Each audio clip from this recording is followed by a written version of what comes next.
এসব আপনি কি করছেন? আমার ছেলেকে কি মেরে ফেলবেন? আয়া, আয়া! জিনেম সাহেব, তোমাকে এখানে রাখা হয়েছে কেন? দেন দেন, আমার কাছে দেন। তুমি খাওয়া শুরু করো, আমি আসছি। হ্যাঁ, ওকে ওকে। রাজুর ছোটবেলায় পেট ব্যথা হইলে আমি তারে এইভাবে পান ছেঁকে ডইলে দিতাম। এমনিতে আপনার গায়ে জ্বর, আমার ছেলের ইনফেকশন হতে পারে। যদি আমার ছেলের কোনো অসুবিধা হয় আমি কাউকে ক্ষমা করব এসব না। তুমি কি বলছো রুমানা? আমার মাকে তুমি সম্মান করতে না পারো, কিন্তু অসম্মান তো করতে পারো না। আর মা, তুমি বা কেন এসব করতেছো? যাও, তোমার ঘরে যাও, যাও। বাবা বাবা বাবা বাবা, হে তো দেখছি ক্লাইম্যাক্স তুঙ্গে। দুলা ভাই, ভেবেছিলাম আপনার মতো একজন ভদ্র সহনশীল মানুষ আমার এই জঙ্গলি বনটাকে সভ্য করে তুলতে পারবে। এখন দেখছি হিতে বিপরীত হয়ে গেছে। আপু, মুরব্বীদের সাথে কিভাবে আচরণ করতে হয় এটুকু শিক্ষাও কি তুই পাসনি? আশিস, তুই কে আমার ব্যক্তিগত ব্যাপারে নাক গলাতে এসেছিস? আমি কে? আমি কে? আমি তোর ভাই, তোর মায়ের পেটের ভাই।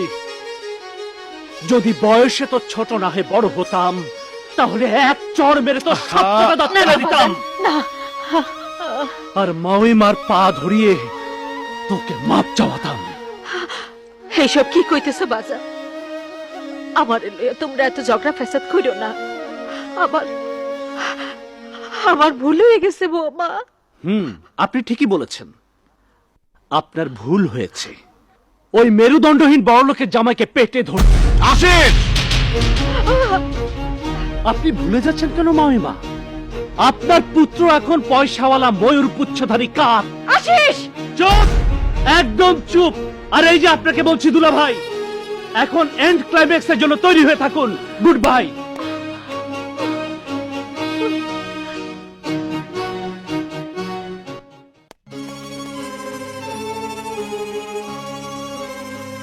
ভুলটা তো আমারই হয়েছে, আর সেই ভুল শুধরে নেবার দায়িত্ব আমাদের। কিন্তু বাবা, দুলা ভাইয়ের আচরণে আমি সত্যি বিস্মিত। এই যে তুমি আমাকে এত কিছু বলো, আমার গর্ভধারিণী মা কোনোদিন জানতে পর্যন্ত চাইনি আমি খেয়েছি কিনা, আমি কখন বাসায় ফিরেছি।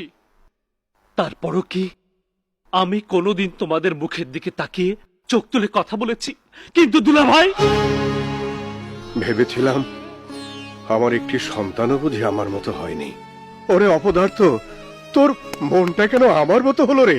হ্যাঁ বাবা, বাবা, তুমি আমার একটা কথা রাখবে?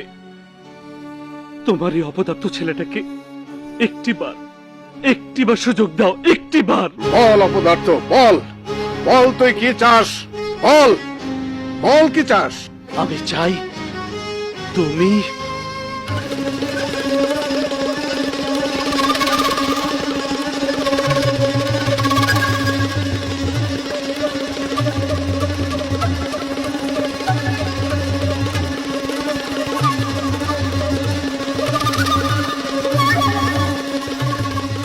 ঠিক আছে, তাই হবে।